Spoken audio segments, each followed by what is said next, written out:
هذا السيدة عبد الرشيد وكندا لغو إيمان كرا محا برنامج أهو هذا ولي فرن أو لغو إيمان كرا كندا جروب 5 كيسيدان أو وحرين هاي محا برنامج أهو ولي فرن وفرصة أهو hadda waxyaabaha aad hadda u socdo oo furan waxa waaye qofka rabo inuu dalku gal shaqo ku yimaado maxaa looga baahan yahay mase jiraan shirkado ama barnaamijyo fududeeya work permitku inta ugu badan sida caadiga ah waxa ku yimaado shuruuduhu ma kala duwan yihiin qofka hela deeq waxbarasho sida hadda adigu sidaadii oo kaleeto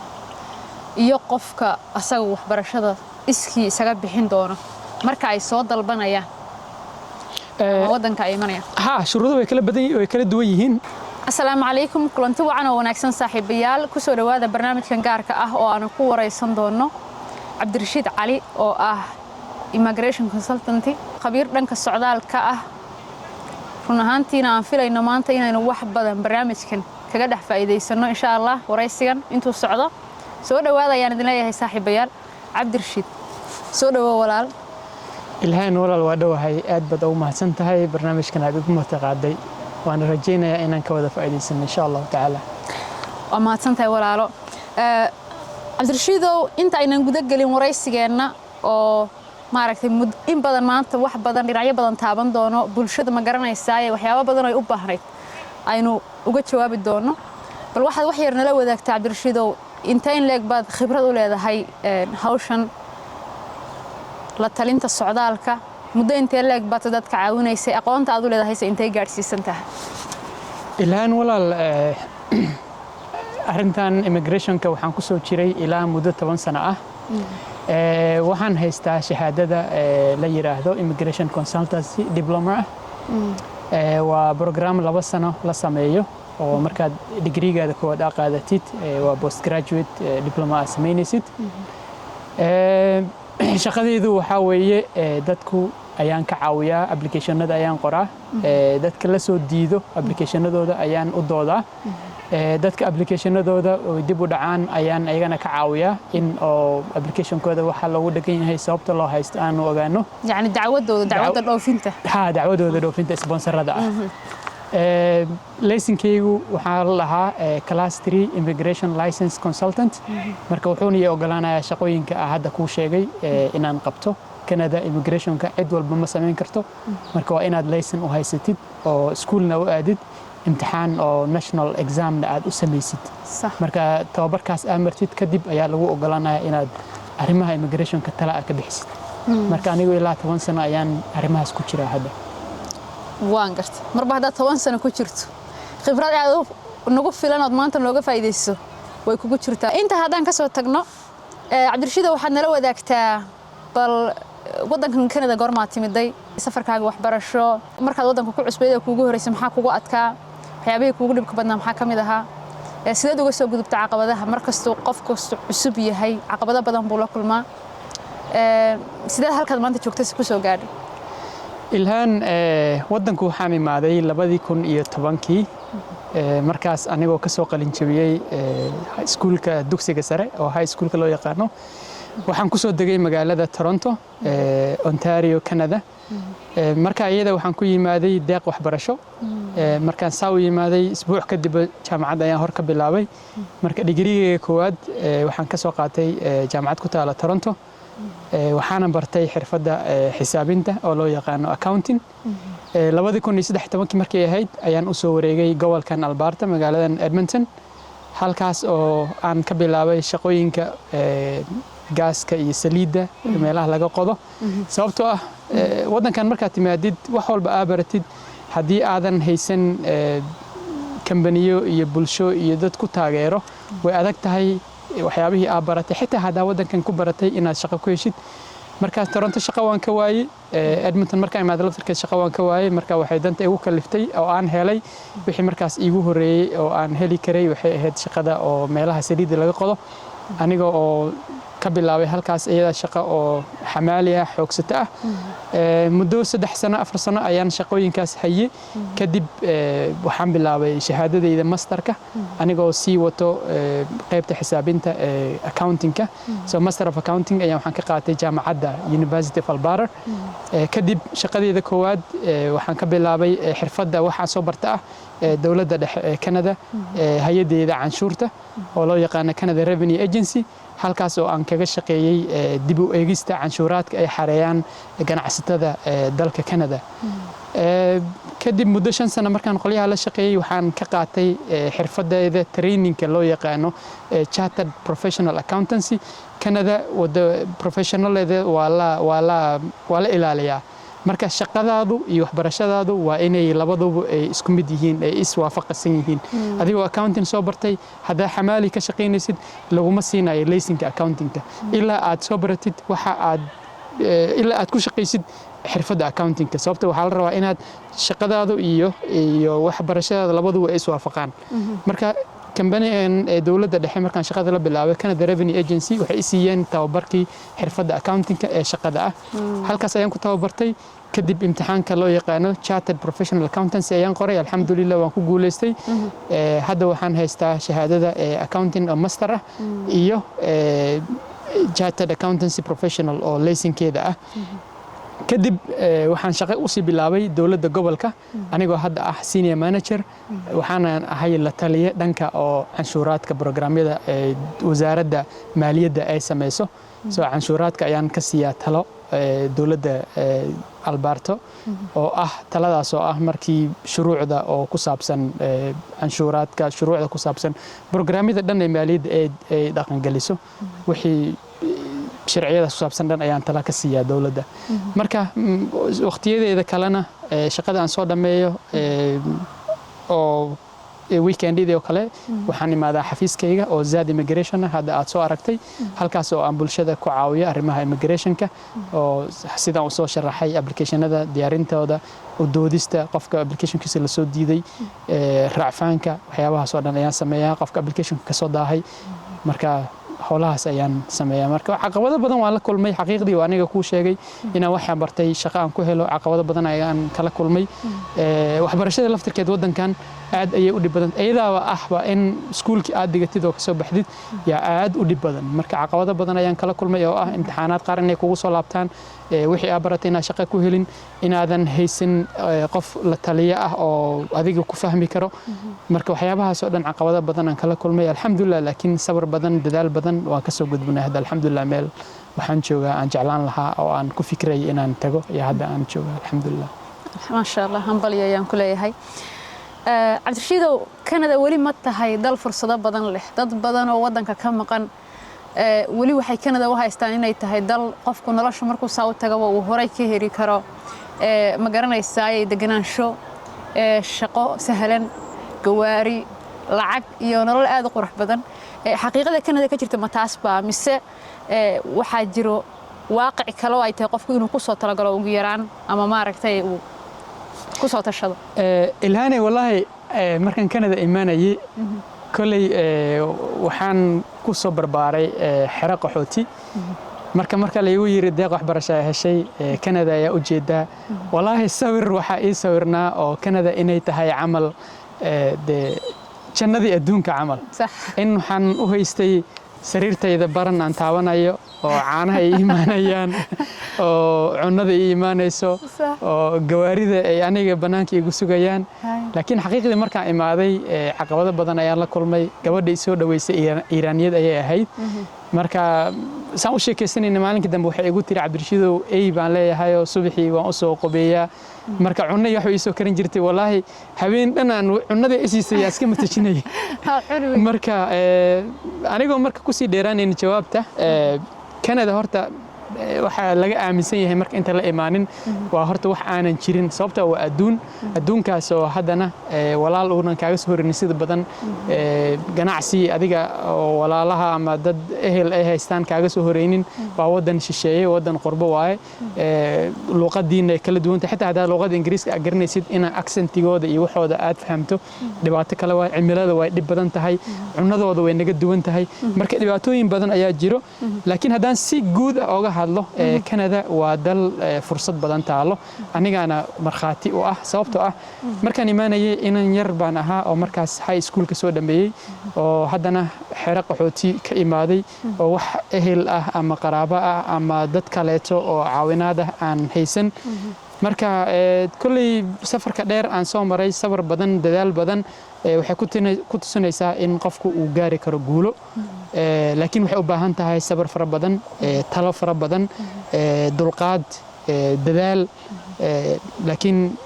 wadanku waa u bisil yahay qofku inuu horumar ka sameeyo qofku ilaahay la garab galo dadaalkiisana la imaado ما شاء الله وان ku faraxsanahay ugu yaraan inaad dadka xaqiijiyay goolkoodii sidaas dhammaan bulshadeenu inay maaragtay ay wada samayso soona gaaraan baan rajaynay adigana waan kugu hambalyeynaya dadaalkaas iyo maaragtay halka aad soo gaadhay Allah kugu wado ma sha Allah hadii aad bal noo samayso maadaama aad Canada in badan joogtay hadda 16 sano aad joogtay wax badan baad way arag u tahay oo wadankan in badan baad soo joogtay bal hadaa isba barig noo samayso shalay iyo maanta Canada sawirka guud ee Canada shalay iyo maanta ma garanaysaa ay arrimaha socdaalku mashruucda aad kaatay mise fursadaha isbedelay wax badan horta isbedelay siyaasadda adduunka dhan ayaa isbedeshay inkastoo Canada sidii caadi ah uu uga hortagin dadkii soo galootiga oo macnaha sid Mareykanka oo kale waxay sameeyeen way baangareen dadkii dhan way joojiyeen barnaamijyo badan qaxootiga oo kale wadamo badan taatan waxay dhaheen wax immigration oo soo galay ma jiro marka Canada saas meeynan sameeyeen laakiin waxay sameeyeen shuruuciyo qaar ay bedeleen waxay yareeyeen nambaradii dadkii loogu talagalay in oo wadanka ay yimaadaan waxay xoog saareen inay shaqooyinka oo dad aan loo helaynin sida meelaha caafimaadka oo kaleeto shaqooyinka teknolojiyada ee ayda waxyaabahaas inay xoog saaraan marka taana waxa keentay wadankii xoogaa wuxuu galay in guriyihii iyo dhaqaalihii hoos u dhaco shaqooyinka hoos u dhacaan Mareykanka uu canshuuraad nagu soo rago taas darteed ayaa marka waxay sababtay in shuruuciyo qaar dib loo eego oo la yareeyo nambaradii oo dadkii soo galootiga oo la sameeyo sida ardayda ku imaato kale nambaradooda la yareeyo laakiin wali barnaamijyadu way furan yihiin kuwa badan oo kulay waan ka hadli doonaa hadda aanan furnayn oo la joojiyay way jiraan laakiin xaqiiqda dawladii hore Trudeau iyo dawladan hadda Mark Carney ninkan joogo isbedel badan ayaa la sameeyay oo hadda sheekadu waxa waaye waan yareynay immigrationkii populationkii oo kor u socday zaa'idka ahaa waan soo tira gooban ayaan ku soo koobnay marka laakiin xaqiiqdii hawlihii socday way socdaan aanan ka ahayn waxyaabo yar yar oo hadda kisto hakad galay taas oo aan ka hadli doono insha Allah barnaamijkeena badan dib dambe wasi fiican hadda sidee Cabdirashiid Canada lagu imaan karaa maxaa barnaamijyo oo hadda wali furan oo lagu imaan karaa Canada group 5 kii sidaan ugu xiran yahay maxaa barnaamijyo oo wali furan oo fursado ah hadda waxyaabaha aad hadda u socdo oo furan waxa waaye barnaamijyada familka kaasoo ah caruurta xaasaska waxa kale oo furan iyadan caruurta yaryarta oo agoomaha ah oo walaasha ay dhashay ama adiga kula dhashay ama ayayda awowga ay dhaleen isku faraca tihiin barnaamijyadaas aad u furan marka mid walbana kulay waan ku sheegayaa shuruudihiisa iyo waxyaabaha la iska rabo iyo waxa la iskaga baahan yahay iyo sida qofku ugu imaan karo marka haddaan ku bilaabo barnaamijka xaaska ee loo yaqaan family sponsorship-ka shuruudihiisa haddii aan kaaga sheekeeyo kow qofku horta waa in ay haystaan shahaadada guurka shahaadadaas guurkana waa inay tahay shahaado si sharci ah ku soo baxday oo maxkamadda dal walba wuxuu leeyahay shuruuc u degan oo guurka ay ku sameeyaan soo marriage-kaada ama guurkaaga marka waa in dawladdaas ama maxkamaddaas uu ka soo baxo warqadda shahaadada ee guurka marka warqad oo meelaha laga soo sameeyay dawladda ma ogosho waxay rabtaa warqad oo la soo hubin karo oo register gareysan oo dawladda ugu jirto sharcigeeda ku jirto oo hadhow hadii loo baahdo warqadaas in la raadiyo lambarkeeda la raadiyo serial numberkeeda la soo heli karo marka taas waa legality lumana warqadda ay tahay warqad sharci ah sax mid labayso waa in labada qof isguursanayo ay wada joogaan marka Canada ma ogosho guurka telefoonka camal hebel waa la isku meheriyay telefoon ka dhacay guurkaas ansax ma ah Canada ma ogosho marka waa in qofka uu baxo oo qofkiisa uu tago ay soo guursadaan iyagoo isla joogo tan saddexayso qofka inta joogo waa inuu haysto shaqo shaqadaas marka ma xadidno income-ka inta la eg uu sameynayo waxa dakhliga soo galaya intuu la eg yahay marka adigoo cusub ka soo qaad haddii maanta shaqo bilowdid shaqadaasba mar haddaad samaynaysid oo shaqadu haysatid waa okay waa la ogol yahay waxba dhibaato ma laha marka wax lagu xiraaya in 50 kun samaysid ama 100 kun samaysid ma jirto midda kale shaqadu inaad soo waday ma ah sanadkii hore adigoo cusub waxba aadan haysan income-kaaga zero u yahay haddii maanta shaqo hore ka bilowdo dawladdu way ku ogoshahay inaad qofkaada u xariisid dacwad sababtoo ayagu waxay diidayaan inaad ku jirtid waxyaabahan loo yaqaan welfare-ka inaad dawladda ka qaadanaysid lacagahan dadka masaakiinta ah ayda ha exactly lagu taageero marka saas awgeed waa la ogol yahay qofka oo marba hadduu shaqaysanayo lacagaas ayada uusan qaadanaynin in qofkiisa uu u xareysto dacwad haddii shuruudaha aan sheegay uu ka soo baxo maqasaba waxaan sidaan ognahayba dadka qofka inta badan wuu baxaayo qofkiisa buu u tagaa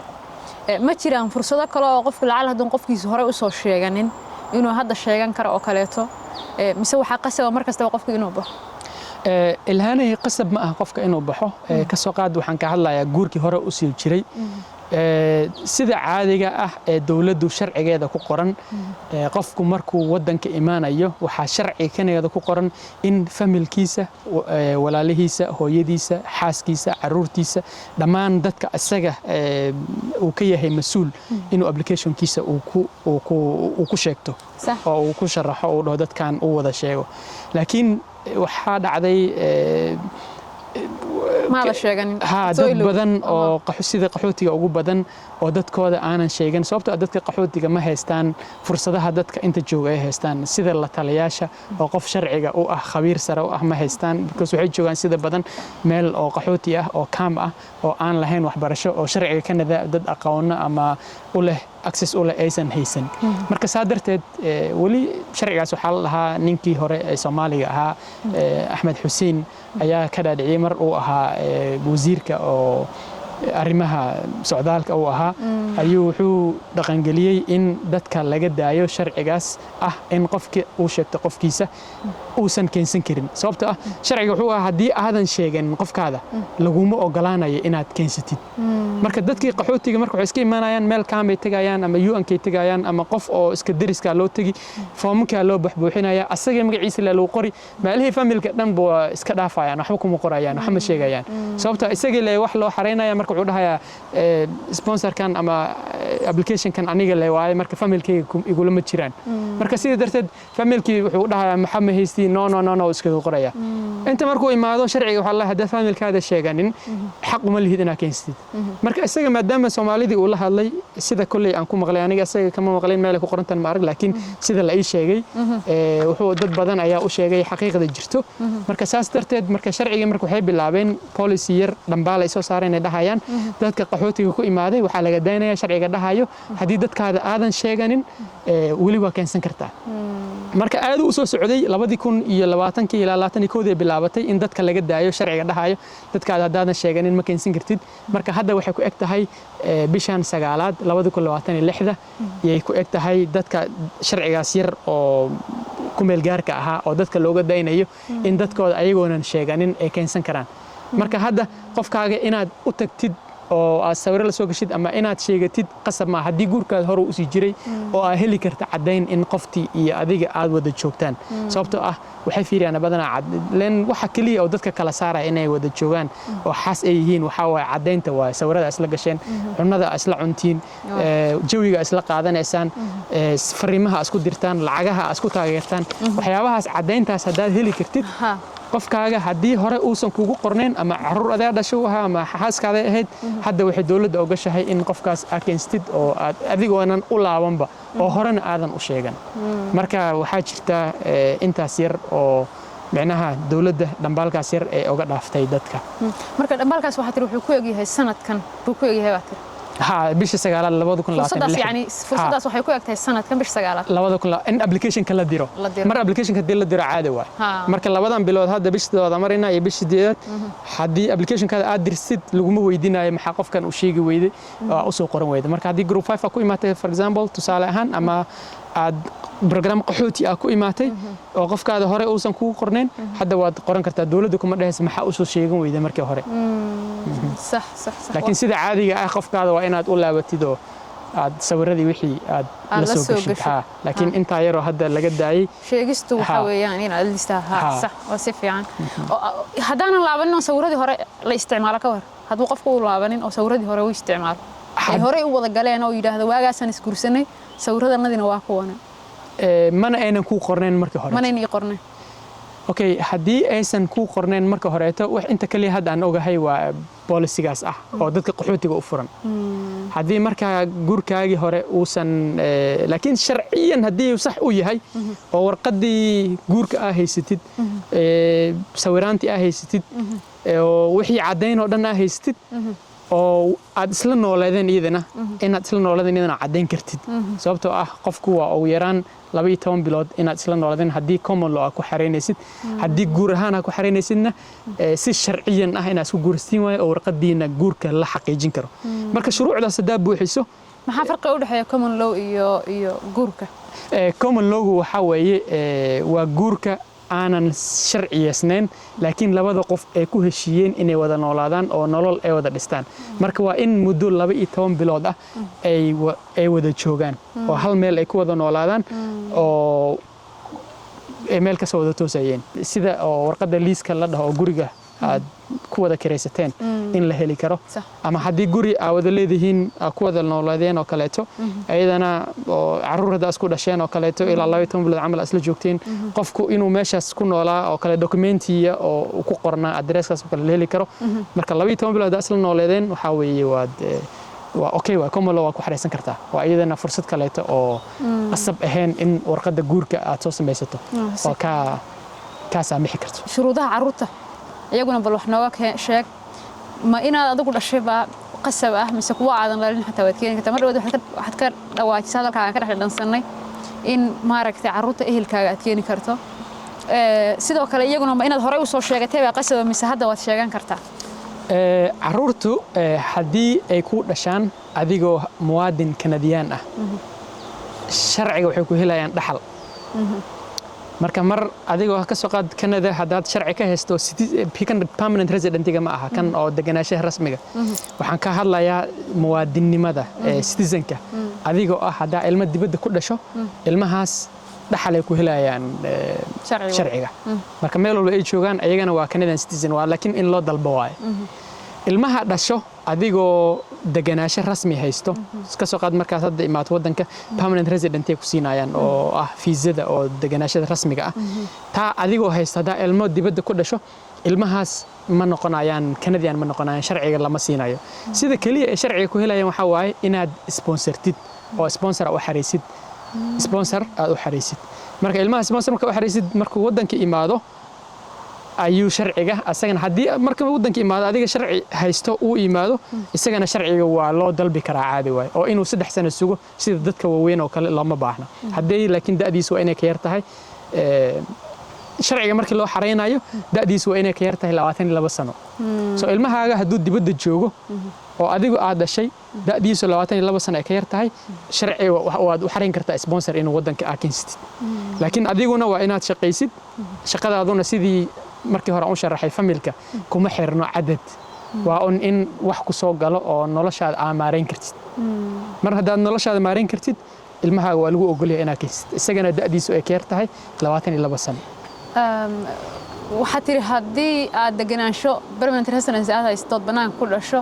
lama siinay waa in dib loo sponsor waka da permanent resident haysto laakiin halkan ku dhalana laakiin citizen buu markaas noqonaya ma halkan hada ku dhashay caadi waa markaas iyada wadankii uu ku dhashay mugtahay soo istaalka laga soo siinaa warqada oo inuu istaalka ku dhashay isla markiina waxa loo dalbaya shahaadada oo Canadian saas ugu noqon uma baahnata application iyo uma baahna inuu soo saa muwaadin caadi Canadian by birth waa ma sha kuwa qofka uu dhalin kuwa ay dadka u dhalin waa hadda barnaamijka furan waxa weeye oo waligeed buu furnaa waa ilmaha agoomaha iyo rajada ah soo ilmahaas waa hadii adiga uu kula walaal yahay ama hooyada dhali karto ama aabaha dhali karo ama labadu hadii aad labadu waalid aad wadaagtaan idan ka basi fiicanba laakiin hatta hal waalid wadaagtaan caadi waay ama hooyada ay dhashay kala bah aad tihiin amal laakiin ilmahaasu da'diisu waa inay ka yar tahay 18 sano waxa kale ilmahaas dhali karo walaasha oo kale ilmo abtiya u tahay ama ilmo ahwareer u tahay waxa kale dhali karo ilmaha ayayda iyo awowga ay dhaleen ilmaha kula faraca ama walaalka uu dhalay soo luqada ingiriiska niece iyo nephew waxaan dhahan waay marka ilmaha oo abtiga u tahay ama habarira u tahay daa gabar tahay ama eeda u tahay ama adeera u tahay walaalka uu dhalay ama ilmaha ayayda ay dhashay maxaa isku noqonaysaa af Soomaali ilmaha ayayda ay dhashay waxa waay waa abtiga iyo habariyada waa keenay kartaa iyagana okay dadkaas aad sheegtay dhan hadda yaa waa qofka wax u xarayn karo shuruudaha looga baahan qofka wax u xaraynahay ee mas'uulka ka soo noqonaya soo sponsor-ahay shuruudaha qofkaas looga baahan ee macnaha Canada jooga maxaa waa shuruudaha qofkaas looga baahan qofka inta joogo waa inuu yahay permanent resident ama Canadian citizen inuu haysto fiisada oo joogtada ah rasmiga ah oo permanent residentiga loo yaqaano Mareykanka green card ay dhahaan ama uu yahay muwaadin oo Canadian citizen ah waana inuu shaqaysto tan ma aha shaqadii ahayd oo waa un shaqo ina haysto ahayd ma aha tan waxay leedahay dakhli cayiman waay marka ka soo qaad qofka oo single-ka ah oo reer aan lahayn ilaa 38,000 looga baahan yahay hadduu ilmo yar oo agoon iyo rajo ah inuu dhaqaale noocaas u haysto 38,000 inay bangiga kugu jirta ma ahane waa in 38,000 oo shaqo ahaan ku soo galayso waay shaqadaasna waa inaa cadeyn ka keentido kambaniga u shaqeynayso waa inuu warqad ku qoro ku dhaho hebel uu nala shaqeeyaa shaqadiisu waa intan lacagtiisana waa intaas marka warqada canshuurta ku weydiinayaan iyo kambaniga u shaqeynaysana waa inay ku siiyaan warqada oo ah shaqada ina ayaga la shaqeynaysid ilmaha xagga joogana waa inuu agoon yahay waa inuu rajo yahay marka shahaadada dhimashada warqada dhimashada inaad soo heshid aabaha iyo hooyaduba midda kaleetana hadda waxay ku soo dareen in aa haysatid ilmahaas mas'uuliyadooda in adig kugu soo wareegtay warqad cadeena waxa loo yaqaano custody wadankan in responsibility-ga ama mas'uuliyadda ilmahaas adiga aad haysatid ha qaaday maxkamadda inay ku soo qorto waa intaas ayaan hadda lagu soo daray waa mahadsantahay Cabdirashiid si fiican baad noogu faa'iideysay ma sha Allah soo dhawaad Cabdirashiid wadamada amni darradu ka jirto iyo xadgudubyadu waxay Canada ku yimaadaan barnaamijyadaas ay Canada ku yimaadaan wax nooga sheeg sida badan waxay dhahaana political instability ama wadamada ay ka jirto shaqaaqyada xadgudubyada bini'aadanimada qofku la dhaawacayo ama lagu xadgudbayo ka soo qaad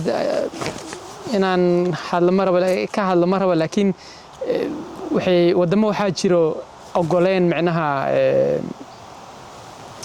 dadku qofku siduu rabo hadduu u noolaado way rabin macnaha si loo noolaaday inay rabaan macnaha sharciyo u dejiyay marka adi qofka hadii loo geysto xadgudub bini'aadanimo ama xadgudub jirdil qofkaas wuxuu xaq u yeelanayaa inuu dalbado qaxootinimo marka waxaa jiro barnaamijyo u furan dadka qaxootiga Canada waxaa kamid ah barnaamijka loo yaqaano Group of 5 waxaa kaloo kamid ah barnaamij jira isagana dhanka Group of 5 ka kamid ahaa oo la nooc ahaa isku mid ma ahayn laakiin community sponsorship la dhihi jiray waxaa kaloo jiro community sponsorship wali ma furnamiya waa la xiray isagana barnaamijyada hadda wuxuu ku jira hakadka ku jiro kamid yahay asagii Group 5 hakada ku jiraan sax marka waxaa kaloo jiro barnaamij la yiraahdo asagana sponsorship agreement holders waxaa jiro hay'ado oo xataa Edmonton ka howlgala oo haysto heshiisyo la haysto laanta socdaalka ee Canada wasaaradda socdaalka Canada marka heshiisyadaas waxay ogolaanayaan inay keenaan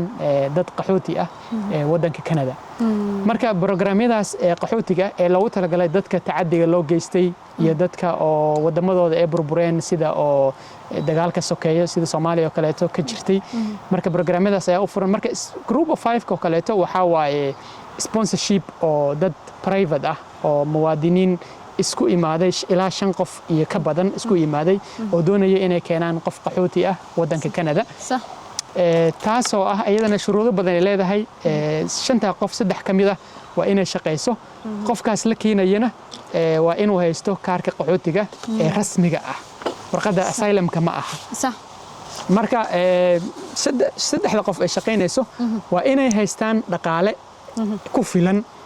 oo noloshoodana dabari karo nolosha qofkaas ay qaxootiga ay doonayaan inay keenaan markuu imaadana dabari kara marka dhaqaalahaas laba nooc wuu noqon karaa mid waa mid dhaqaale wuxuu noqon karaa anigu oo dhanka shaqada ka soo gasho marka waxaad tusinaysaa kaliya warqadaha shaqada ah oo dakhliga inta ku soo galo sanadka adigoo tusinaya warqadaha canshuuraadka ah xareysay haddii taa ay suurtagali weyso iyadana waxay ku ogoshahay dawladda in kaash ahaan lacag caadi ah aad iska aruurisaan dadkiinan wax keenayo kadibna bangiga aad ka dhigtaan marka laba qof ka mid ah dadka oo sponsorka ku jiro ee Canada joogo waa inay accountkaas furaan oo qofkaas lacagta meesha ay ugu shubaan kadibna bangiga warqad ay ka soo qaataan dhahayaan qofkan aan keeni rabnaa qaxootiga lacagtaana isagaan ugu talagalnay inaan ku dabarno markuu wadanka yimaado marka barnaamijkaas saas uu furnaa ilaa 300 oo kun oo qof ayaa ku imaatay barnaamijkaas aad ayaan uga faa'iideysteen dadka Soomaalida ah program laf dhabar ayuu ahaa laakiin hadda xaaladaha wadanka ka jira darteed guryaha cariiri noqday dadka Canada imaanayo oo aad u farabatay marka siyaasad dhanka Mareykanka iyo meelo badan culays ka imaaday darteed Canada hadda barnaamijkaas hakad ayay gelisay laakiin waxaan aad ugu rajaynahay in dib loo furi doono maalmahan baaritaano badan aan sameynayay waxay tusinayaan xoogaa in barnaamijka in la furi doono uu eg yahay waxaan ka arkay inay kor u qaadeen lacagihii la iska rabay ama qof in lagu keeno ama qofka oo inta keenaya inuu shaqeynayo inuu haysto loogu talagalay kore u soo yaraha qaadeen lacag badan bay ka dhigeen lacag badan ka dhigeen waa hore waxay ahayd 16500 yaa qofkiiba laga rabay macnaha qofka inta joogo noloshiisa waxa lagu qiyaasi jiray sanadkii ilaa 16500 inuu ku noolaanayo camal qofka xagga jooga marka la keenana sidoo kale tasagana 16500 inuu ku noolaanayo marka isku celcelis qofka qof keenayo adi in 33000 camal uu haysto camal ay ahayd hadda 21000 camal ay ka dhigeen soo ilaa 40000 camal ayaa la isaga baahan doonaa in qofka loo ogolaado inuu qof kaleeto uu keeno laakiin haddana barnaamijkaas waa sida ayuutada waxay Soomaalida dhahaan camal weeye oo haddii aniga income-kayga xoogaa uu yar yahay laakiin wax aniga nolol ahaan wax igu filan aan haysto laakiin aanan awoodin qofkaas wax ku filan inaan keeno waxaa lii ogol yahay dadka kaleeto ee groupka igula jiro ilaa 5 qof ayaa sameeya barnaamijkan inay igu kabaan wax marka sida ayuutada camal adiga in keenaya kan kana qof kale in keenaya qof kale in keenaya 16000 ama 20000 oo qofka xagga jooga markuu wadanka imaado loogu talagalay in lagu taageero dadkaas ayaa isla aruurinayo marka xitaa kaash ahaanna sidan ku sheegana waa laga dhigi karaayo ayagana dhowr nooc oo kaleeto ayaa loo isticmaali karaa dhanka kaleeto ayagana kuwa oo sponsorship agreement holders saah ayaa la dhahaa marka la soo gaabiyo kuwa ayaga waxay haystaan heshiis ay dawladda la haystaan marka dad badan oo isku imaaday waay members ay leeyihiin dad oo ka ah memberka ay leeyihiin marka lacagay aruuriyana lacagahaas darteed dakhligooda intuu leeyahay dawladda oo laanta immigrationka socdaalka waxay siisaa marka dad qoota ah sanad walba 10 qof 20 qof company-ga ku xiran tahay organization-ka intay la eg tahay awoodiisa dhaqaale iyo dadkiisa members intay la egyihiin ay ku xiran tahay marka sanad walba waxaa la siiyaa number la ogol yahay inay dad keenaan community-da waa soo may sponsorship agreement holders-ka marka community-ga hadda waxaan ku sharaxo waxyar community-ga waxa uu weeye ma register gareysna ayaga organization ma ah sida badan anaga community waan markii nala dhaho waxaan badanaa nala aadaa dad macnaha urur camal ah laakiin xitaa waxay noqon kartaa ganacsi noqon karaa dadka ganacsi leh ka soo qaad qofka iska leh iyo shaqaalaha ganacsigaas ayaa waxay noqon karaan inta isku imaadaan dhihi karaan qof aan keenina markaas community galayaan community-ga laftirkeed oo masaajidada iyo ururada laftirkood caadiga ah iyagoo aan heshiis la gelin sida qolyaha sponsorship agreement holders iyagoo aan heshiis haysanin yaa waxay sameyn karaan lacagihii intay sameeyaan qofkii la keenayay meel dhigaan ama ay tusiyaan dadkii ka noqon lahaa sponsorship-ka ayaa waxaa loo ogolaanaya inay qof u xareeyaan sponsorship oo qaxooti ah iyagana hadda waa la xiray marka sponsorship agreement holders iyo community waxay ku kala duwan yihiin oo kaliya waxa waaye sponsorship agreement holders-ka heshiis dhab ah ayay la galeen qolyaha laanta immigrationka laakiin sponsorship kuwan community-ga ah waa iska urur iska jira waay laakiin heshiis ma jiro marka iyaga dhaqaalaha laga fiirini iyo inay awoodaan qofkan inay taageeri karaan markuu yimaado marka masaajidada church-ka xitaa ganacsatada yaa ka mid ah ka mid noqon karaan waa si fiican Cabdirashiidow dad baa waxa laga yaabaa inay group 5 ku jiraan ama barnaamijyadan kale hadda aad sheegtay ay ku jiraan oo Uganda iyo Kenya iyo meelaha la midka joogan qof baa waxa laga yaabaa dhowr sano asagoo online-kaas sugayay inuu dhaco maxaa keeno oo sabab u noqdo dadku inay dhacaan ama kiiska ku fashilmaan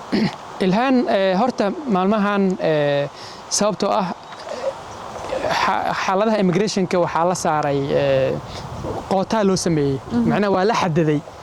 marka xadididaas ayaa marka waxaa dhacayso qolyaha oo applicationada sameeyo oo ma process gareeyo ee dawladda ka mid ah in haddii numberkii loogu talagalay la gaaro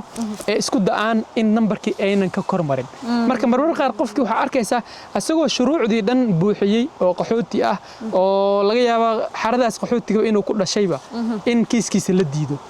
marka marar qaar waxaa laga yaabaa ciladu inay dawladda tahay waa sida sababta maxkamadaha ay u jiraan oo qofka lawyer inta loo qabto ama anaga noola keeno laga yaabo kiiskiisa in dib loogu celiyo dawladda oo la dhaho sida ku diideen si sharci waafaqsan ma ahayn marka marmar qaar ayadana dhicitaanku qofka asagana way ka imaan kartaa iyo sida loo sameeyay application-ka sababtoo ah waxyaabaha lagu qoray application-ka form la buuxiyay application-ka marka la sameynayo so waxyaabaha formkaas lagu qoray application-ka lagu qoray iyo waxa qofka markii interview-ga loogu yeeray oo lala yeeshay dawladda qofka markii group 5-ka uu marayo ama sponsor ama xaas uu yahay waxa la mariyaa imtixaan baa la mariyaa interview la mariyaa marka waxyaabaha interview-gaas ama imtixaankaas lagu mariyay jawaabahaada iyo jawaabihii ku qornaa formkaaga haddii iswaafaqi waayaan ayadana waxay dhahayaan kiiskaaga dhan waa ka shakinay waxa aad noo sheegayso ma aaminsanin credibility waxa la dhahayaa qofkii lagu ridayaa maalmahan waxaa kaloo iyadana soo kordhayo oo kiisaskeena aad ugu soo badanaya in Soomaaliya ay soo kabsanayso oo sababta waxay fiiriyaan country report waxa la dhaho waxyaabaha laga diyaariyay wadankaas amnigiisa iyo xaaladiisa iyo siyaasaddiisa iyo deganaashihiisa stability-ga siyaasadda wadankaas marka haddii wadankaas uu soo kabsanayo oo ururadii iyo argagixisadii iyo dagaaladii sokeeyay iyo waxyaabaha dhan ay hoos u dhacaan marka waxay kalifaysaa inay dhahaan qofku dee cid ku raadsanaysa ma jirto sababtoo ah waxyaabaha qaxootiga la fiiriyay shuruudaha la fiiriyay waxaa ka mid ah qofku waa inuu tusin karo nafsadiisa iyo shakhsiyadiisa inay ku jirto khatar halis ah marka haddii laga waayo halistaas haddii qofka imtixaanka qaadayo ee u cadaani weyso in naftaada iyo shakhsiyadaada ay halis ku jirto haddii ay u cadaani weydo oo wadanka aad ka cawanayso laga arki waayo in xasilooni darro iyo siyaasad xumi iyo waxyaabo aynan ka jirin laga arki waayo marka saa iyada qofka wuxuu gaarayaa in inkastoo marka qaar iska tahay fikir laakiin haddana qofkaas imtixaanka qaadaya wuxuu arkayaa in kiiskaaga uusan u qalmin shuruudaha qaxootinimada taasoo iyadana keenayso in meesha iyada diidma lagu siiyo marka qofka mar walba waa inuu ka dhaadhicin karo qofka imtixaanka ka qaadayo in naftiisa ay halis ku jirto oo macnaha aysan ahayn macquul inuu wadankii ku laabto hadduu ku laabtana uu la kulmi kareeto xaalad amni darro ah camal taa iyada inuu iska dhahana ma aha waa inuu tusin karo tusaale cad oo ah qof saaxiibkiis arrinkaas ay ku dhacday ama qof ehel ay ku dhacday ama isagiiba ay ku dhacday oo haddana haddii uu ku laabto ay ku dhacayso marka haddii arrimahaas laga waayo kiiskaaga iyadana waxay keenaysaa diidmo waa si fiican thank you walaal waayahay Cabdirashiid qofka ku yimaada baasaboor wadankii marka uu ka yimaado ama Kenya ama Ethiopia ama Soomaaliya ama qofka tahriib ku soo gala Canada qaxootinimo ma isku dhiibi karaa yani qofka wadanka ma iska dhex dhiibi karaa Canada ها إلهان وجرته دد إسديبتانكو كندا وحي كميتها هاي UN Convention كميتها هاي أو إني سيسو مجنجليو قف قحوتية ودن كورة وهاو دشوا لكن برنامج كاس معلمهن عقبات بدن أياكو إيمان هيسو وحاجرتو دد مريكان كوكالاتو أنت كسو جلان دين عيدان لاتين أمريكا سومران مريكان كسو دحبران كندا إيمان شري وهوري وحاجرتي شرعي دهايو قفكو هدو مريكان كسو جلو oo Canada 14 عمل haduu joogo waxa loo ogolaan jiray inuu xareysto isdiibo oo dacwad qaxootinimo uu xareysto hadda laakiin sida siyaasadii Mareykanka isku bedeshay waxa bilaabatay in arrinkaas oo dhan la xiro oo la dhaho qofka mar haduu dhanka Mareykanka soo garo waxay galeen heshiis la dhahayo safe third country agreement kaasoo diidayo marba hadii ka imaatad meeshii aad kasoo bilowday معناها waddankii ugu horeeyay ee amni ah imaato in dacwadaada ka furata camal waay wax uu qorayo heshiiskaas marka Canada waxay ku dhahaysaa de Mareykan baad ka soo gashay Mareykan waa waddan dhisan oo horumarsan oo safe ah marka dacwadaadu waa in Mareykan aad ka bilaabatid oo aad iska dhiibtid soo Canada Mareykan ay ku celinaysaa hadaa diididna meesha ka imaatay ay ku celinaysaa oo hadda dhalinyaro badan soo gashay baa jirtay kiiskaas ku socdo ma noqon doonaan mise Mareykan hadii aad soo martay xaaladda hadda jirta wixii ka dambeysay 2024 way joojin arrinkaas dhan waxa kale oo iyadana ay ku soo dareen bishii 6aad 2024 iyadana waxay bilaabeen wax la dhahayo hadii waddanka aad joogtay muddo sanad haday kugu dhamaato Canada qaxootinimo kaaga dhamaatay iskuma dhiibi kartid sababtoo ah marba hadaa sanad joogtay oo waddanka aad sii joogtay oo aad waxa ku joogtayba ay sidee doonta ha ahaato sababtoo ah waxay aaminsan yihiin hadii amni darro ku imaatay waxaad nagu sheegi weyday markaad imaatay marka hadaa sanad sugto ayadana waxay ku soo dareen wax la dhahayo kiiskaada ma gudbinayno waxa kale ayadana ay sameeyeen hadii ay arkaan macnaha dad oo si khaldan u isticmaalayo barnaamijka oo iyaga u ahayn shuruucdii iyo wixii aanan buuxinaynin in ayba dhahaan applicationadaas dhanba waan joojinaynaa iyagana marka isbedelo badan ay ka sameeyeen dhankaas dadka oo dacwada ka sameeysanaya waddankan laakiin wali way furan tahay qofku hadduu kiiskiisa si oo wanaagsan oo sharci waafaqsan u diyaarsado oo qodobada si fiican intuu akhriyo asagana dhibaatada haysato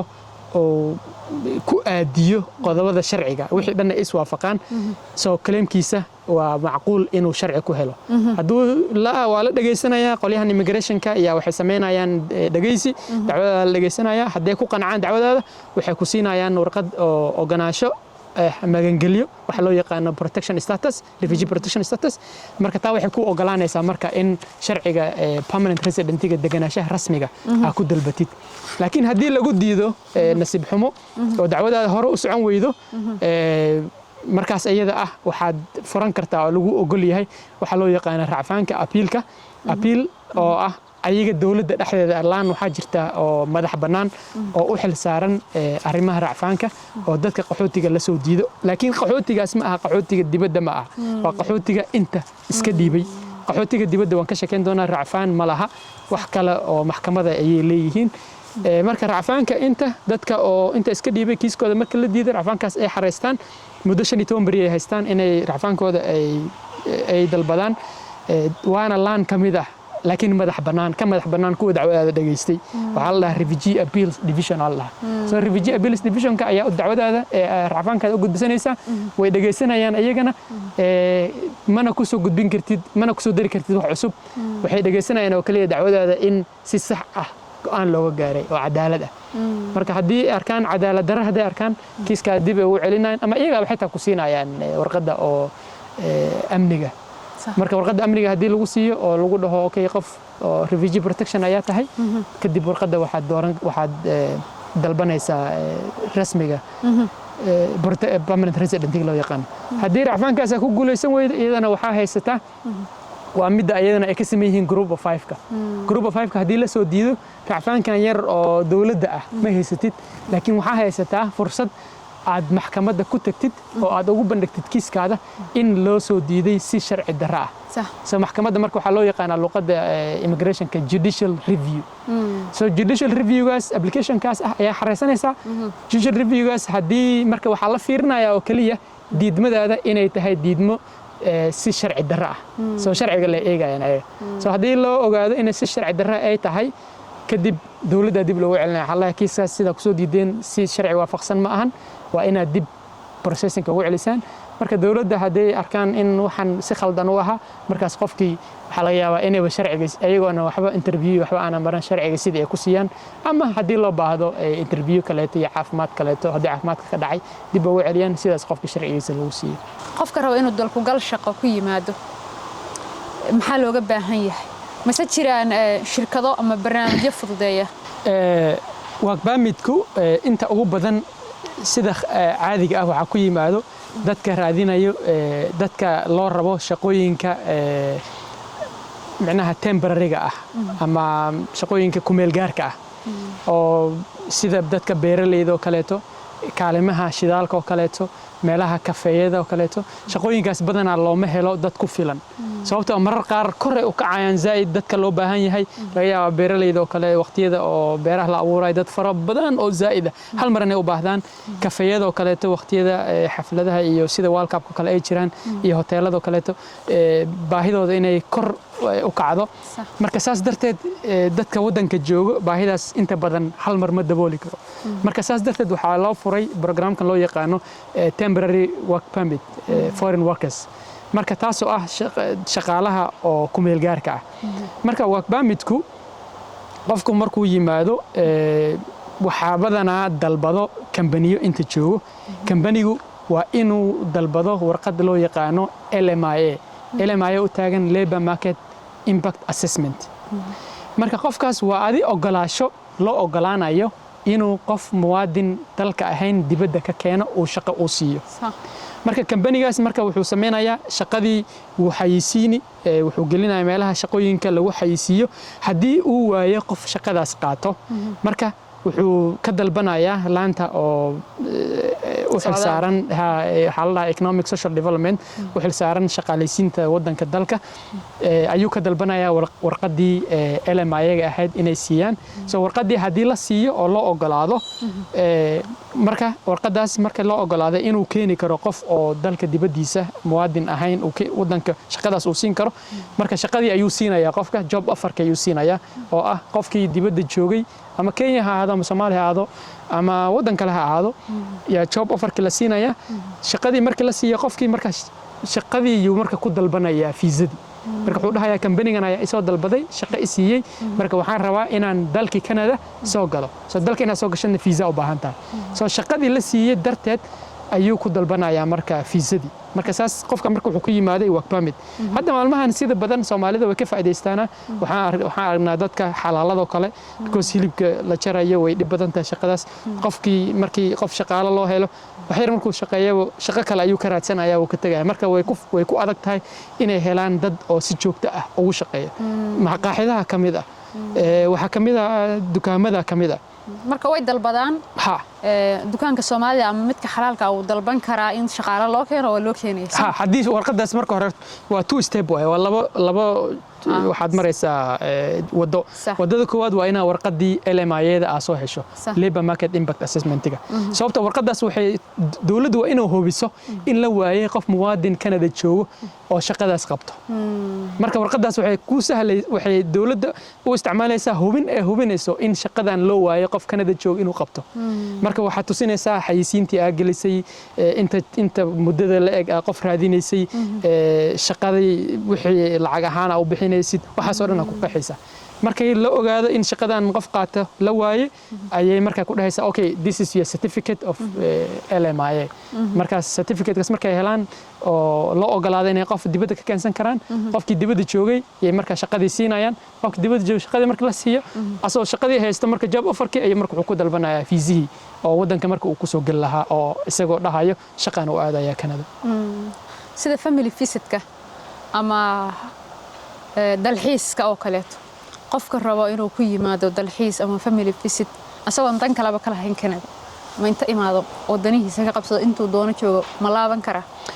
loo ogol yahay baasaboorada wadankeena Canada waa la ogol yahay in oo loo imaado dalxiis adigoona waxba kale aanan ka lahayn dan ah just in jawigan degan aad iskaga qaadatid wadanka aad eegtid wadan qurux badan waa Canada waxyaabo badan uu leeyahay sports badan uu leeyahay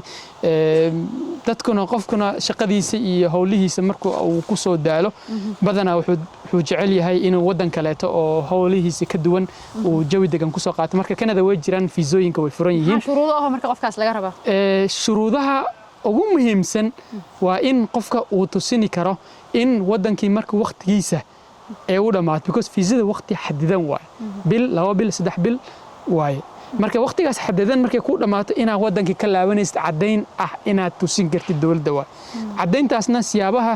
sharciga wuxuu dhahayo kaliya qofku waa inuu tusin karo cadeyn ah inuu wadanka ka laabanayo marka ma dhahayo waxaan u baahanahay marka anagu markaan application-ka marka aan sameynayno waxyaabaha cadeynta ah marka waxa waaye waxa aad ku haysato waddankaada waxa aad calaaqaadka aan dhaho aad la leedahay waddankaada calaaqaadku marka waxay ka mid tahay dhaqaale ahaan shaqo ahaan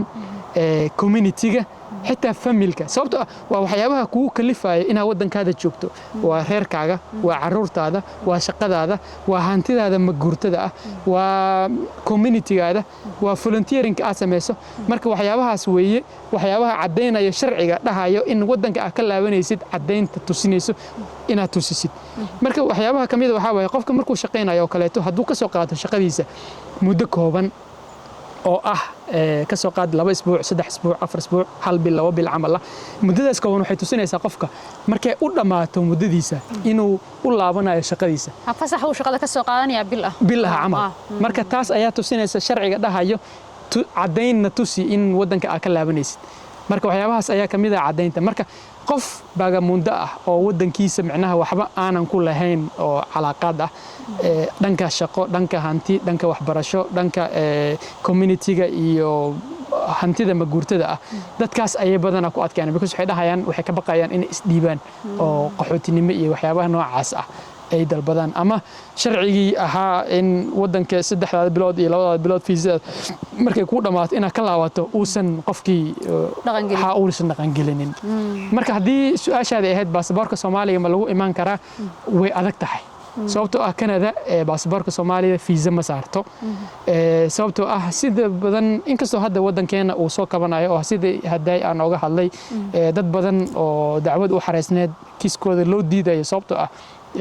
riboodyada hadda ka soo baxaya Soomaaliya oo riboodyo positive ah xitaa mid UK hadda ay sameysay mar dhow waxay tusinaysaa waddanka inuu soo kabanayo oo ururadii shabaab meelo yar mooyaane meelaha badan oo amni badan uu ka jiro oo qof dad yar micnaha lagu tuhmayo in xurguf ka dhaxayso dadka argagixisada sida ururada shabaabka iyo wax noocaas mooyaane dadka iska caadiga muwaadiniinta hadda wax raadsanaya aysan jirin sida riboodyada ku cad markaas taas ayaa hadda sahlaysa inuu waddanka soo kabsado waxaana kulli rajaynayaa kulli dawladda dadka u xilsaaran baasaboorka Soomaaliya inay la sameeyaan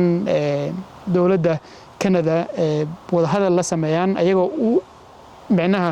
riboodyadaas u qaadanayo micnaha tusaale u qaadanayo in baasaboorka Soomaaliya kor loo soo qaado si loogu ogolaado fiisa booqasho iyo waxyaabahaas la mid ah oo kale tacaamul waan gartay marka hadda laakiin caqabado badan ayaa ka jira in baasaboorka Soomaaliya lagu imaado ilaa inay jirto arrimo daruuri ah oo qofka ku qasbaya inuu Canada imaado عسيس قبيا هليا هادان هرعقابو مدنو kunga iyo waxaan muudanaynaa inaan habsaanaye haddaan hoosba loo dhugan danto ee xallagaago hufnaan iyo haddaan lagu shaqayn habacsanaandiida figsan mayno qayrkeenna oo hodan ahaan mayno Kenya Ethiopia waa lagu iman ha kuwa Kenya iyo Ethiopia waxba caqabad baasaboor ahaan caqabad kama jirto caqabadu waxa aan waaye qofka inuu tusin karo calaaqaadka aan ka hadlay oo xiriirka waddankiisaas uu la leeyahay soo xiriirkaada hadduu adag yahay oo waddankaada xiriir fiican adag la leedahay marka waxay tusinaysaa Canada inaadan u baahnayn sax oo ay tahay in jawigaas degan iyo hawlahaas yar fudud leh aad ka soo samaysatid haddii uu qofku isdhiiban wallahi isdhiibitaanku sharciga leedahay sax marka baasaboor walba aa haystid waa isdhiibi kartaa haddaad eegtid dadka isdhiibay Soomaaliya iyo kali kuma koobna wadamada ee ka jirto shaqaaqada ama waxyaabaha ciladaha dagaalka sokeeye iyo waxyaabaha siyaasad amni xumada ee ka jirta kelima ah wadan walba iska dhiibi kartaa sababtoo ah qofka hadduu waxyaabahan domestic violence la dhahayo micnaha oo reerkiisa lagu abuse ama dhibaato tacaddi loo geysto wuu isdhiibi karaa haddii oo waxyaabahan ayagana la dhaho guurarkan oo dadka khaldan camal qasabka camal wuu isdhiibi karaa oo wuxuu dhihi karaa meeshaas haddaan aado waa la igu qasbaya meesha haddii diintaada oo kale lagugu soo weeraro oo kaleeto waa isdhiibi kartaa marka qasab maaha in waddan burbur ka jira keliya aad iska dhiibtid marka adoo baasaboor Kenya haysto baasaboor Ethiopia haysto baasaboor waddankaada hatta Mareykan haysto I don't know laakiin for sure hadii ay waxyaabahan ka hadlayno dhan Canada iska mid ay ka yihiin marka Mareykan kulliga adkaanaysa balse sidoo badan adduunka intiisa kale hadii aad kenyaan badanaa jooga meeshan oo isku dhiibay waxyaabaha hadda aan ka hadlayo dhan oo sharcina la siiyey marka dowladdu waxay eegaysaa oo kaliya sharciga qaxootinimada ee amniga inaa buuxinayso waa ilaa 6 qodob waay sidaan ku sheegay diinta domestic violence-ka siyaasadda oo macnaha qofka macnaha dil taxaddi haddii loo geysto waxyaabahaas ka mid waan gartay cabdirashiid waxaan maqalnaa 2 barnaamij oo la yiraahdo express entry iyo provincial nominee la kala yiraahdo oo labaduba ah 2 barnaamij oo dawladdu bixiso oo dadku ku iman karaan maxay ku kala duwan yihiin barnaamijyadaas expresska iyo provincial nominationka waa barnaamij loogu talagalay barnaamij dhaqaalaha loogu talagalay oo wadanka dhaqaalihiisa kor in lagu soo qaado waxa la dhahaa economic immigration marka wadanku marar badan wuxuu galaa dad badan retire gareeyo dad badan howlgab noqdo marka waxa loogu talagalay dadka Canada-na wadamadan hadda horumarayna dhalmadooda iyo dadkooda way yar yihiin marka barnaamijkan dhaqaalaha marka waxa loogu talagalay barnaamij oo lagu kobcinayo dhaqaalaha wadanka kor loogu soo qaado marka waxa loogu talagalay dadka xirfadaha waxbarashada xirfadaha leh oo wadanka u baahan yahay sida teknolojiyada IT-ga oo kaleeto sida caafimaadka oo kaleeto sida oo shaqada farsamada laga sameeyo tuubalistayaasha oo kale dadka korontada dadka heavy haul trucks oo kaleeto yaa loogu talagalay barnaamijyadan marka sida uu u dhisan yahay waa si waxaad u moodaa xoogaa oo bakhtiya nasiib camal ama qof walba iyo natiijadiisa intay gaarsiisan tahay waa point system ay dhaxana marka waxa waaye ardayda markay iskuulka la dhiganayo yaa ugu dhibca badan exactly marka dhibcuhuna waxa lagu helaa luqadaada heerka ay gaarsiisan tahay waxbarashadaada heerka ay gaarsiisan tahay inta sanadoo aad shaqadaada aad soo shaqaysay shaqadaada xirfadaada waxa ay tahay yaa lagu helaa pointyada da'daada xataa waa lagu helaa qofka uu ka dhalin yaraysan yahay da'diisa ay tahay ilaan wadanku da'daadu markay yar tahay means sanado badan yaad wax ku soo kordhinaysaa oo howlgab hore kama noqonaysa marka da'da ay ka yar tahay way ka points fiican tahay marka barnaamijyadaas 3 u kala baxaana waxa la dhahaa Canada Experience Class waxa la dhahaa Federal Skill Workers Program waxa kale la dhahaa Federal Skills Trades Program marka Canada Experience Program waxa lagu talagalay dadka Canada joogo oo ilaa muddo sanad ka shaqeeyay Canada gudaheed marka Canada hadii sanad gudaheed aad ka shaqeysay waxa xaq u yeelanaysaa inaad dalbatid barnaamijkan Canada Experience Class-ka la dhahayo marka dalbatid hadii dhibcahaaga sidan ku sheegay way dhibcihii baa hadana la isticmaalaya hadii dhibcahaaga kor u kacsan yihiin oo natiijadaada ay sareyso waxay ku soo diraysaa dawladda ogolaasho in sharciga permanent resident-ga aad dalbatid haddana sidii aad dalbanaysaa hadii lagu ogolaaday hadii lagu ogolaan haddana howlka la sii galaysaa laakiin ogolaashiya ayaa lagu siinaya kan oo Federal Skill Workers Program kan waxa waaye dalka dibadiisa joogo adigoo ka soo qaad IT hadaad tahay ama hadaad dhakhtar aad tahay oo Canada dibadeeda aad joogto waxaad soo dalban kartaa adoo xagga joogo waxaad furanaysaa profile furanaysaa oo sidii CV-gaada camal adoo shaqo codsanaya camal ahana soo shaqadaada qasab laakiin waa inaad samaysid luqadda Ingiriiska inaad samaysid waay soo waa English requirement jiro soo barnaamij la sameeyaa jiro oo imtixaano la galo oo sida IELTS-ka la dhaho la galaa jirto marka waa inaad ka geentid natiijada ilaa 7 camal ilaa u qalmato wadanka Canada marka natiijada Ingiriiska hadaa heshid profile aad samaysanaysaa waxaad qoraysaa xirfadaada inta skillkaaga aad leedahay wixii aan ku sheegay waxbarashada intay gaarsiisan tahay da'daadu intay tahay waxaas oo dhan waxay kugu siinayaan points marka bil walbo 2 isbuuc walbo dawladda marka waxay sameynaysaa bakhtiya nasiib dadka ugu pointiga sareeyo ama dadka xirfadooda loo baahan yahay dhaqaatiirta oo kaleeto dadka teknolojiyada dadka taraagyada wado dadka oo tuubalistayaasha korontayaalistada hadba sidii loogu baahan yahay yaa marka loo dirayaa waxa lagu dirayaa invitation oo ah inaad soo dalbatid Canada invitation ka hadii lagu soo diro waa invitation marka sharciga rasmiga ah waa PR hadii invitation kaas marka lagu soo diro oo documentigaada iyo waxaad dhan dambiga waliga aadan gelin sida dadka group 5 oo kaleeto amal lagu fiirinayo kaleeto kiiskaaga lagu qanco adigoo deganaanshaha rasmiga wato yaa wadanka iimaanaysa marka fiisa ma ah fiisaha waxaa waaye isaga booqasho leh waaye mana shaqayn kartid caafimaad ma helaysid deganaansho rasmi ah ma helaysid laakiin kan deganaansho rasmi ku siina waa haddaa ku guulaysid processka dhan aad marto barnaamij fiican barnaamij aad maslada Soomaalidu ka faa'iideysan karaan xaqiiqa ahaan waa laga faa'iideysan karaa midda kale xitaa qasab ma aha in baasaboorka Soomaaliya xitaa kan waa uu ku shaqeynaya sababtoo ah haddii programkii aad ku guulaysato waa deganaansho rasmi ah waaye marka waxay ku siinaysaa dawladda single entry journey warqadda la dhaho oo hal mar wadanka aad ku imaanaysid sida dadka warqadda dheer waaye oo fiisaha la iska dhaadiga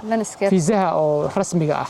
ayay ku siinaysaa marka uma baahnayd baasaboor ku imaatay waxaad ku imaan kartaa warqadda ay ku soo direen warqadda ay ku soo direen ku imaan kartaa marka dadkeena Soomaalida xitaa way u yihiin eligible u yihiin way u qalmaanaa sababtoo ah isaga Canada soo aadaya ma aha waa adiga oo codsi soo dirsanaya waa soo marba hadii codsigaaga la aqbalo dawladda Canada ay aqbasho oo shuruudihii dhan waxbarashadii shaqadii wixii dhan aad buuxiso dawladdu waxay ku siinaysaa fiisihii rasmiga haday ku siiso oo baasaboorkaada ay arkaan baasaboor oo deganaansho la saari karo inuusan ahayn waxay ku ogolaanayaan inay ku siiyaan fiisa oo hal mar wadanka ku gashid marka waa program aad u wanaagsan oo laga faa'iideysan karo ma sha Allah waa barnaamij fiican su'aal kale ahayd iyadana gobolka provincial nominationka gobolada waxa loo ogol yahay iyagana inay soo doortaan dadka ay rabaan inay wadankooda gobolkooda ay imaadaan iyagoo fiirinaya baahida markaas gobolkaas ka jirto marka waxay sameynayaan waxaa jira waxay dhahan provincial nomination marka dad bay doortaana marka soo waad codsan kartaa isagana inay province ku doorato gobolka uu ku doorto albaarto kale ku dooran kartaa sababtoo haddii albaarta ay u baahanto dhaqaatiir fara badan waxay dhihi karaan dhaqaatiirtan ayaan rabnaa inay wadankeena inoo imaato marka haddii gobolka uu ku siiyo doorashadaas uu ku siiyo 600 waxay ku siinaysaa points marka waxa almost noqonaysa guarantee inaad dadkii dhan ku jiray meesha aad ka kormarto sababtoo gobolka hadduu ku doorto 600 waxay helaysaa dheeraadka marka waxay ku siinaysaa in lagu ogolaado in dadkii dhan aad pointiyadaada macnaha ardayga ugu sareeyay camal aad noqotid ma sha Allah marka saas waa idina provincial nomination ma sha Allah Cabdirashiidow maxay yihiin waxyaabaha sababa in kiiska qofku dib u dhaco ama daaho maxay samayn karaan qofka kiiskiisu uu muddo badan dib u dhaco si kiiskiisu u dhaqso oo maaragtay maxaa ka caawin kara qofka kiiskiisu inuu soo degdego fiicnaado horta waxaa jiro waagii COVID-19ka uu bilaabmay waxaa dhacday in xaaladaha socdaalka dhan la joojiyay hadda laftirkeed waxaa jira caabuqan oo Ebola hadda Uganda ka socda isagana kiisaska dhankaas oo dhan ayagana waa la joojiyay hakadaa la geliyay marka waxyaabahaas oo dhan waxay keeni karaan macnaha dib u dhac badan ay keeni karaan waxa kale oo iyadana jirtay in immigration numberka Canada oo kor u kacay sanadihii uu dawladda hore ay jirtay marka application fara badan ayaa hal mar dadkii ay soo gudbiyeen sidaan ku sheegay group 5 ko kaleeto ma jirin number ma jirin way hore cid doonto oo shaqaysato dhan yaa sabab marka dib u dhac badan ayaa keentay marka dad badan ayaa dalbaday soo dalabaadkii fara badan shaqaalihii immigrationka marka waxay keentay inay xadidi kari waayaan marka si darteed marka waxa dhacday in oo applicationadii marka ay daahan group 5 oo hore 2 sano bari ku imaan jireen hadda waxa laga dhigay ilaa 5 sano marka waxa kale iyadana keeni karo qofka applicationkiisa inuu daaho hadii loo diro wax la dhaho security waxa waaye ma aha warqadan biometric ma aha biometric waxa waaye qofku waxa la eegayaa on inuu dalalka kaleeto oo Canada wax la wadaagto immigration la wadaagto inuu wax ka maray iyo waxyaabahaas oo kale fiirinaa inuu waligiis hadda ka hore Canada fara ee ka heeso oo Canada wax uu ka maray ama Mareykanka kale wax uu ka maray waxyaabahaas lagu fiiraa biometric laakiin waxa jira waxyaabo kale baaritaan ay sameeyaan background check wax loo yaqaano oo qofka inuu dambi u ka galay wadan kaleeto ama Soomaaliya hada ama Kenya hada adduunka dhan marka baaritaankaas noocaas ah wuxuu qaataa waqti dheer ayuu qaataa sababtoo ah waxa ay raadinayaan marar qaar ayaga ma garanayaan meesha u socdaan marka baaritaan oo aan lahayn xad aan lahayn way marka qofka hadii securitygaas oo kale uu maro applicationkiisa uu iska daahaya inta badan waxa kale iyadana keenaya daahitaanka faraha badan maxaa qofka securityga in loo diro keeni kara oo ku sababi kara in securitygaas loo diro wallahi sida badan marar qaar random way dad application boqolkii qof waxaa la yaabaa inay 10 qof ka doortaan waa sida adoo airport marka ka dhow sidoo kaleeto in la iska ka dhaho kaalay camal ama adoo gaari iska wato lagu dhaho keen laysinkaada keen marka marar qaar waa random marmar qaarna waxaa la yaabaa qof inaad isku magac tihiin oo dambi hadda ka hore wadanka galay oo ay rabaan inay hubiyaan ina qofkaas adiga tahay inaadan ahayn camal ayadana way keeni kartaa marka in laga hortago daahitaankaas faraha badan marar qaar waxaad samayn kartaa in tracking oo kale iska samaysato meelaha application-ka laga fiiriyo aad eegtid application-kada meesha uu marayo oo kaleeto in qoliyaha immigration-ka email lagugu diro meesha wax ay marayaan oo kaleeto lagu weydiiyo waxaa kaloo idan la samayn karaa qoliyahan MB-ga iyagana baarlamaanka u xil saaran oo qofka laga soo doorto xaafadaas iyadana wuxuu leeyahay xoogaa awood ah inuu dadkiisa xaafadaas degan uu u doodo oo ah haddii xuquuqdooda kale lagu xadgudbo inuu dowladda uu macnaha kala hadlo arrimahaas oo kaleeto laakiin waxa samayn karaa kaliya qofka inta joogo qofka qaxootiga ma samayn karo because qofka qaxootiga wali muusan imaan wadanka xaq ma laha laakiin qofka sponsorka xareeyay ee inta joogo wuxuu xaq u leeyahay inuu MB-ga u tago u dhaho qofkan ayaan dacwad u xareeyay dowladana way iskaga dhigan tahay waxay uga dhigan tahayna sababta ama garanayno marka MB-ga wuxuu xaq u leeyahay inuu dowladda xiriir la sameeyo oo la hadlo oo uu weydiiyo waxa kiiska loogu dhigan yahay qofka doonaya inuu Canada ku yimaado fiisa waxbarasho waddan noocee buu mari fiisada waxbarashada laba wada waaye wadada koowaad waxa way horta inaad ka hesho jaamacadda waxbarashada aad rabtid inaad dhigatid inaad ka heshid admission ogolaasho oo jaamacadaas inaad dhigatid marka qofku waa inuu sameeyo baaritaan fara badan oo waxa uu rabo inuu barto iyo jaamacadaha Canada uu soo codsado marka wuxuu sida caadiga qofka inta joogaba waxbarasho markuu raadinayo oo jaamacadaha uu dalbanayo kale u dalbanaya marka jaamacadaas hadii ay ku siiso marka acceptance hadii ku siiso ogolaasho admission ay ku siiso letter of acceptance kaas ayuu marka ku dalbanaya fiisaha waxbarashada ee Canada soo markuu warqadaas soo helo kadib warqadaas ayuu isticmaalaya marka inuu ku dalbado fiisada waxbarashada marka fiisada waxbarashada marka dalbanaysid ayadana dawladdu waxay eegaysaa sababta aad doonayso maxaad Canada u rabtaa inaad wax uga baratid maxay tahay waxa kale eegaysaa waxbarashadaada inay tahay waxbarasho mid hor u socod ah marka ka soo qaad adigoo digriiga labaad haysto ama digriiga koowaad haysto hadaa tiraahdo diploma sameynaya ama certificate hoos u soo noqonaya xogaa waxay u arkayaan marka inay tahay mid aad uga faa'iideysanayso le wadanka inaad ku timaado laakiin hadii ay tahay waxbarashada mid aad hore ugu soconayso sidii PhD oo kale ama master oo kaleeto aad soo dalbanaysid adigoo digriiga koowaad haysto markaas iyada ah tixgelinaya siinaysa waxa kale eegayna inaad haystid lacag kugu filan oo aad inta wadanka joogto waxbarashadana aad iskaga bixin kartid aana ku noolaan kartid ka soo qaad hadda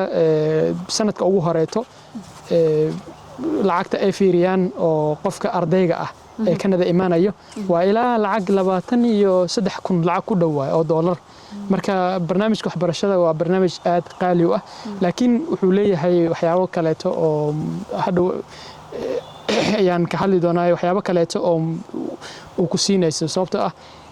حتى إن كو سهل إن شرعي كو قادتي وحبرشة كندا iyadoo ahay mid kale wax barasho oo la aqoonsan yahay adduunka dhan meesha doontida aad uga shaqeysan kartid laakiin qarashka ku baxay aad ay qaali u tahay sidaan ku sheegay maciishada kaliya la rabaa inaad dabaritaankeeda 23,000 camal aad tusin kartid inaad haysid lacagtaasna waa inaad tusisid meesha aad ka keentay lacag bangiga hal mar la isaga shubo inaysan ahayn oo lacag raadkeeda meesha ka imaatay la ogaan karo inay tahay marka taasna waa sidaas iyada ah digriga koobaad qofka doonaya inuu diyaariyo hadalkaaga mar waxa tiri qofka master yani ka jaamacad iskuulka hadda soo dhameeyay ee hadda jaamacada ugu horeysa digriga koobaad rabo inuu Canada ka barto sidaas lagu soo codsan karaa Soomaa ha soo codsan karaa soo codsan karaa waa kartay farqi miyaa u dhaxeeya ardayda haysta dukumeentiyada Soomaaliya iyo kuwa haysta dukumeentiyada wadamada dariska sida Ethiopia Kenya Uganda wallahi horta marka waxbarashadaas la codsanayo sida sharciga ku qoran qofka in lagu faquuqo wadanka oo ka imaaday waa mamnuuc Canada laakiin haddana ciladaas oo iska jirta maxkamadahana marar qaar in badan arrimahaas way ka hadleen iyagoo u helinayo qofka oo muwaadinka dalka shisheeye ka imaanayo oo ay dhahayaan qofka marba hadduu buuxiyo shuruucdii ahayd in jaamacadda uu ka helay admission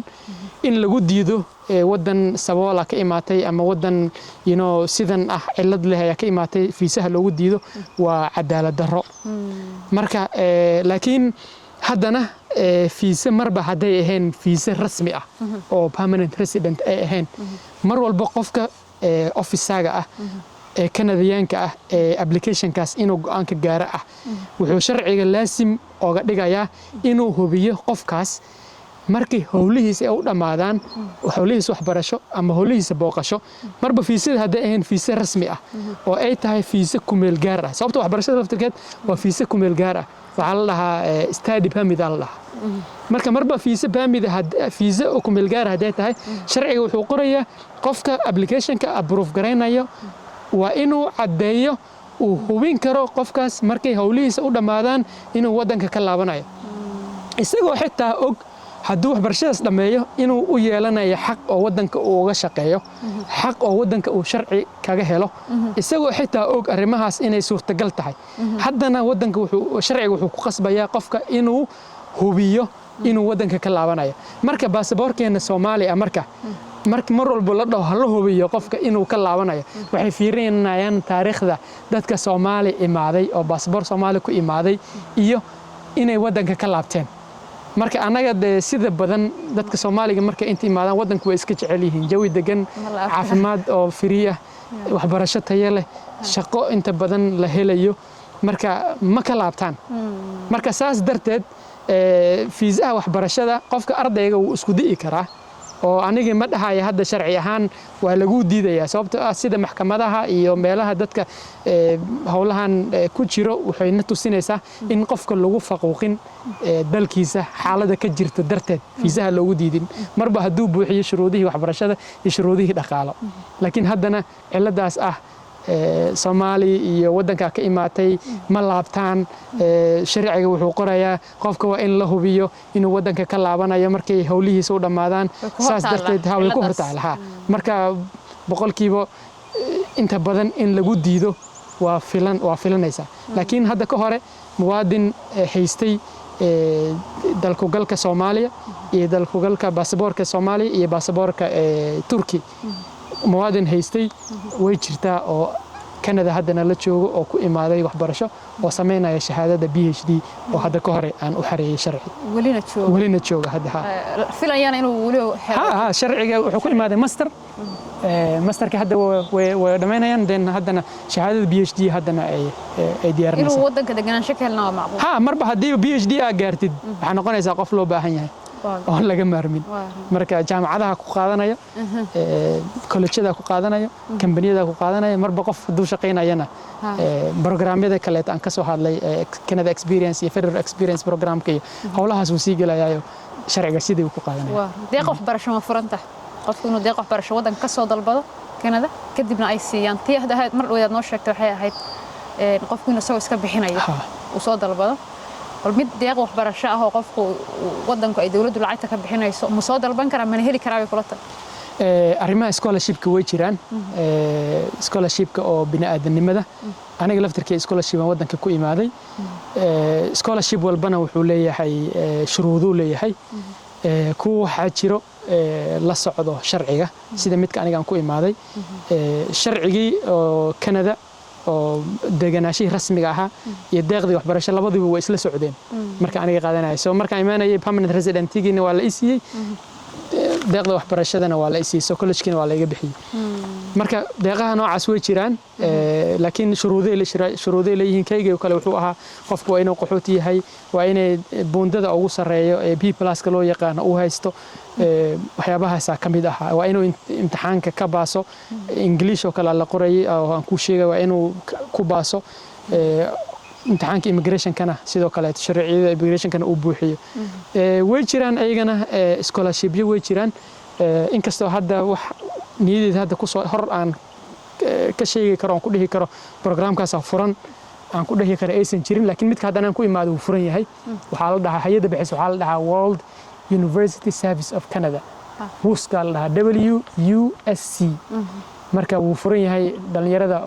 qaxootiga joogo ee bundada sare keeno Kenya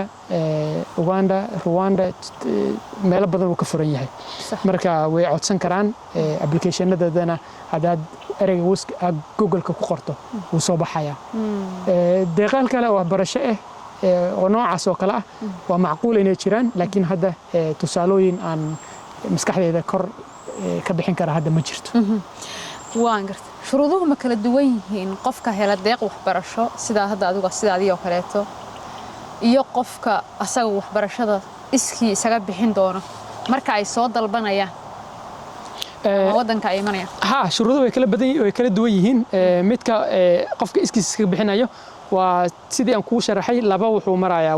wadada koowaad oo ah jaamacadda inay siiso ogolaasho program admission uu helo acceptance kadibna admissionkii uu helay ogolaashii uu helay uu ku dalbado fiisaha marka lagu fiirinayo waxa lagu fiirini sidaan kuu sheegay inaa haysato dakhli kugu filan oo iskuulka iskaga bixiso aadna ku noolaatid wadankana la cadeyn karo markay howlahaada waxbarasho ay ku dhamaadaan inaad ka laabanaysid adigoo inkastoo ay ku furan yihiin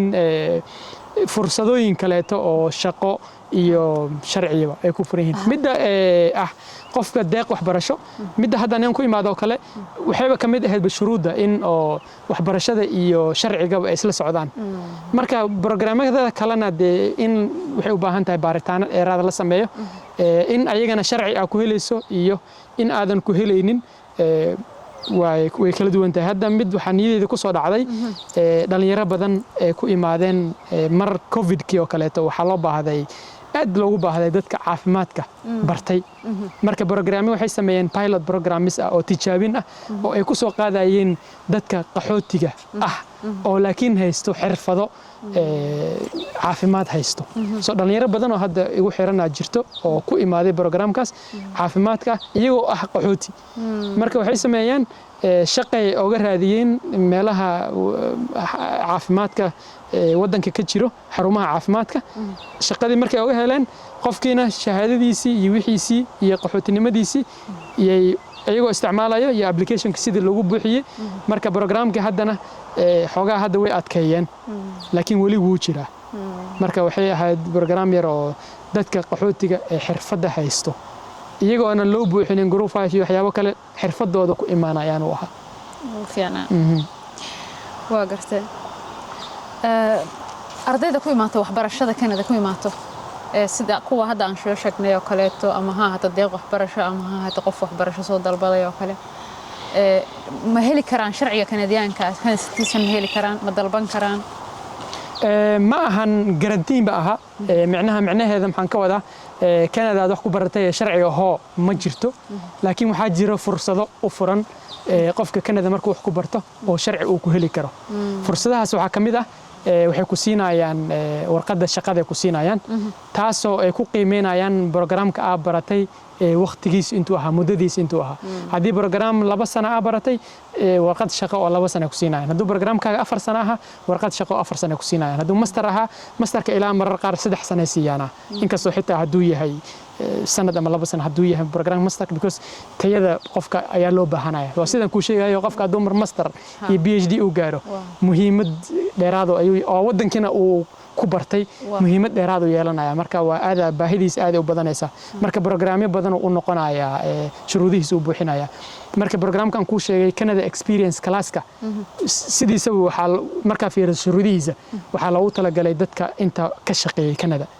marka waxay xaq u yeelanayaan ardayda ee Canada wax ku bartay ee dalka dibadiisa ka imaaday in barnaamijkaas Canada Experience Classka ay dalbadaan midda kale ayadana gobolada xitaa dadka qofka gobolkaas wax ku bartay oo dibadda ka imaaday waxay jecel yihiin in gobolkaas uu ka shaqeeyo oo uu ku kamid noqdo shaqaalaha taxpayer uu ka noqdo canshuurta uu ka bixiyo marka waxay siiyaan sida badan professional nomination programka oo ah inay u doortaan inuu gobolkaas uu deganaado doorashada gobolkana sidaan ku sheegay waxay ku siinaysaa 600 oo dhibcood taasoo ka sara marinayso qof walba oo ku jiro meeshaas iyada ah oo ku sahlaysa in lagu soo dalbado waan gartay Cabdirashiid oo maanta dhan waxaynu ka hadlaynay bal dadka banaanka joogay bal markaan aynu soo galno qofkii markuu yimaaday oo Canada dhex joogo qofka haysto shahaadada waxbarashada ee dugsiga sare ee Soomaaliya markuu halkan yimaado sidoo waxbarasho ugu bilaabi karaa wadooyin noocee u baahan yahay inuu maro si uu waxbarashadiisa u soo kobciyo kadibna ma garanaysaa uu jaamacad bilaabo wadankan xirfad aqoon ugu shaqaysto way jiraan wallahi dad badan oo Soomaaliya wax ku soo bartay oo ilaa like meel xitaa aniga maanta 10 sano kadib xitaa inaan gaarayo ilaa ahayn Allahu a'lam gaaray oo professoro like adduunka dhan laga aqoona ah waxbarashadooda horena ahayd Soomaaliya meelaha ahayd mar walba qofka dadaalkiisa ku xiran tahay meesha aad ka soo bilowday macna ma sameynayso waxa macnaha sameynaya waxa waaye qofka higsigiisa meesha uu rabo inuu gaaro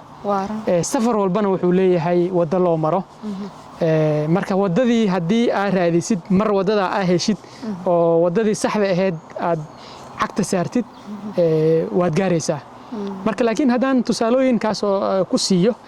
dadku waxay sameeyaan credential evaluation assessment wax la dhaho in shahaadadaada aad u dirtid qolay waxa jiro oo sameeyo barbardhig waxbarashada dibadda iyo midda Canada barbardhig ku sameeyo oo ah in macnaha wixii aad soo baratay iyo waxbarashada Canada ay macnaha ay iswaafaqsan yihiin ay fiirinayaan waxa kamid ah qolay la dhaho education credential assessment waxa jiro kuwa la dhaho west kuwa la dhaho kuwa kale la dhaho ICWAS jiro international qualification something assessment la dhaho ayaa jiro marka qoliyahaas waxay sameynayaan shahaadadaada dibadda ayay la barbar dhigayaan shahaadooyinka Canada ka jiro marka hadii ay isku macnaha ay ahaadaan iswaafaqaan hore waxa ka sii wadan kartaa masterkaada haduu digrigeeda ka soo qaad aha Kenya kaleeto oo dhalinyaro badan waxaan garanayaa Kenya digrigeedu aha ama Soomaaliya u aha oo inta markay imaadaan inkastoo Soomaaliya haduu aha luqadda ku baxay iyo xogaa in marka hore upgrading iyo asameysid adi xogaa dadaalo far badan upgrading sanada looga baahan yahay qofka midda Soomaaliyada wata Soomaaliya kan wadamada dariska bal wax nooga sheeg marka isagu wato sida Kenya kale ama Uganda yani luqadiisu fiican tahay digriina wato salaad kuwa Kenya wato aad ay u fududahay sida badan sababtoo ah jaamacadaha Kenya waxay leeyihiin international accreditation ay leeyihiin aad baa loo aqoonsan yahay tayada dadka ay soo saareen iyo researchada ay sameeyeen iyo baaritaanka ay sameeyeen waxyaabahaas lagu qiimeeyaa jaamacadda marka jaamacadda hadii ay uga jirto adduunka meel fiican ay uga jirto badana waa lagu qiimeeyaa waxbarashadeeda marka laakiin haddana still mar walba qofka wuxuu u baahan yahay meesha uu jeedo inuu garanayo jaamacadda laftirkeed waxay leeyihiin qoliyo academic advisors oo tala bixinta u xil saaran waxbarashada marka hadda mid kale waxa kale oo jirta iyadana macluumaadka dhan waxay ku jiraan online ku jiraan Google ku jiraan jaamacadaha waxay leeyihiin website ay leeyihiin oo aad ka baari karto program walba ay bixiyaan iyo waxyaabaha shuruudaha la isaga baahan yahay marka qofka haduu baaritaan noocaas uu sameeyo oo uuna la kulmo qofka la taliyaasha waxbarashada jaamacadda shahaadooyinkiisa uu watana uu ku sameeyo evaluation uu ku sameeyo oo qoliyahan jaamacadaha shahaadooyinka barbardhiga uu u gudbiyo sida West ICWAS u diro waxaan aaminsanahay inuu waxbarashadiisa uu sare u qaadi karo oo meesha uu rabo inuu gaaro uu gaarsiin karo laakiin upgrading labadaba waa looga baahan yahay miya kuwa Soomaaliya iyo ilaa kuwa wadamada kale Afrikaba hadii qofka wadanka yimaado miya hadii waxbarashada ay tahay dugsi sare mar walba upgrading waa laga baahan yahay sababtoo waxa jira wax la dhaho general education GED wax la dhaho so in waxbarashadaada marka ay la mid noqoto high schoolka Canada ay la mid noqoto waxay u baahan yihiin inaad kor u soo yaraha qaado oo koorsooyinka sida GED-ga aad samaysid inkastoo arrimahaas hadda baaritaan dheeraada wali aanan ka sameynin laakiin waa waxyaabo upgrading ah waa jiraan luqadeebaad isleedahay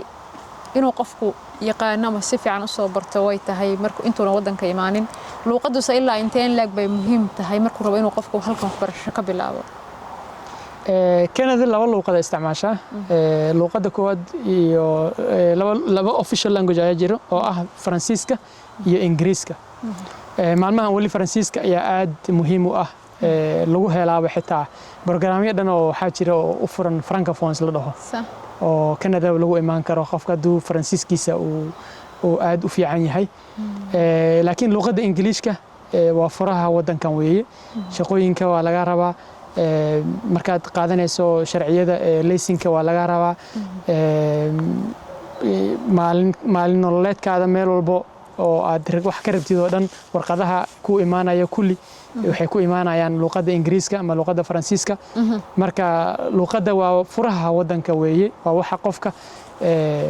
horumar gaarsiin karo ama inuu horumar gaaro caqabad ku noqon karo marka ilaa inta heerka uu gaarsiisan karana waxa waa xitaa citizenka inuu qaato qofka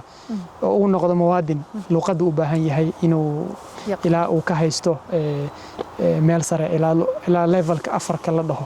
inuu ka gaaro weeye صح marka ilaa heerkaas ay muhiim tahay baasaboorka ku xiran ba baasaboorka wadanka ku xiran ba qaato halkaas aan ku soo xasuustay dad badan waxa jira citizenku ka daaho oo ilaa imika wadanka muddo badan jooga hadana aan citizenkoodi helin ma waxa is leedahay luuqada oo soo luuqada markaad citizenka la dirayo qasab inaad raaciso waa cadeyn in aad iyada luuqada Ingiriiska ilaa high schoolka ku soo baratay oo shahaadada high schoolka haysato oo Ingiriiska ku baxday ama haysatid programkan loo yaqaano link waa language for newcomers ka waay luuqada ay bartaan dadka cusub ay bartaan waa inaad certificate-ka ka qaadato 44 ka la dhahayo ama imtixaankan la dhahayo selbebka imtixaan waxa waay lagu fiirinayo ku hadalka luuqadaada listening ku hadalka iyo listening-ka soo iyo dhageysiga ayaa lagu tijaabinaya soo ayagana waa inaad ka keento afar inaad ka keento waay marka haddii cadeyntaas aad raacin weyso application-kaaga iska daa inuu dahay maba hore uma soconayo waa la soo celinayaaba okay dad badan waxaan arkay already cadeyntaas raaciyay imtixaankaas 44 ka keenay welina sharcigooda sanado badan ka maqay ma waxa jirta caqabad hadda keenayso in citizenku dar laba daaho oo dawladdu ay wado yani ama mushkilad jirto mise waa iska qadar qof ku dhaca citizenku wuxuu maraa baaritaano fara badan qofku waxa laga fiiriyaa luuqadaas kamid ay ka tahay luuqadiisa hadaad furato tracking ka furato waxa arkaysaa waxyaabaha dhan ee la iskaga baahan yahay background check ay sameynayaan language ay fiirinayaan exam imtixaan lagu marinay fiirinayaan waxa kale oo jirta iyadana security tan ugu dhib badan waaye oo waxaan arkay dad wax walba ku baasay oo laakiin citizenkoodi 2 sano 3 sano aanan wali helin sababtuna ay tahay security check loo diray security waa sida hadda aan kaaga warmay waa baaritaan aan lahayn xadidnayn waagi aad dhalatay iyo meelihii aad ka imaatay iyo wadamada aad soo martay yaa loo dirayaa akhbaar laga soo raadinaya qof kula magaca laga yaabo maanta dhan in la iska daba socdo marka waxyaabahaas hadduu security uu maro asagana inuu wadamo sanado fara badan u qaataa macquul ah marka sida hadda aan sheegay MB-ga aad u caawiyaa laftirkiisa inagu laftirkeen waan ku sameyn karnaa dabagal in oo macnaha email u dirna bal aan ogaana at least cilada meesha ay ka jirto inaan qofka yani ay dhibaatadaas oo kale haysto xafiiskaagu soo booqanaya waad u fiirinaysaa waan fiirin karnaa meesha xaaladiisa ay marayso waa fiican ma jiraan arrintii luuqada dan wali ku sii socdo ma jiraan koorsooyin bilaash oo qofka halkan wadankan jooga ama imaan doono ay dawladdu siinayso oo luuqada lagaga caawinayo kor loogu soo qaaday way jiraan hay'ado ka taageero dadka cusub luuqadaha inay kor u soo qaadaan Northwest-ka kamid hay'adan xitaa oo Scardo hay'ad Soomaali waaye oo iyadana aan ku arko online-ka laftirkood marar qaar waxaan arki jiray training ay bixiyaan Edmonton Mennonite kuwa la dhaha jirta ayagana Catholic social Catholic jiro marka way jiraan organization fara badan oo caawiyo dadka cusub oo luuqadaha ka dhiso marka qofku laakiin asaga laftirkiisa inuu dadaal badan uu sameeyo saaxiibayaal qaybtan barnaamijka inta ayaan ku soo gabagabeynaynaa Cabdirashiid barnaamijkan waraysiga aan la yeelanayno waa barnaamij aan laga xiisa dhacaynin oo aad u qurux badan oo aad u dheer runtii bulshaduna aad ugu baahan tahay insha Allah qaybtiisa labaad ay la socon doontaan haddii alla ka raali noqdo aad baan idin wada salaamayaa galab wanaagsan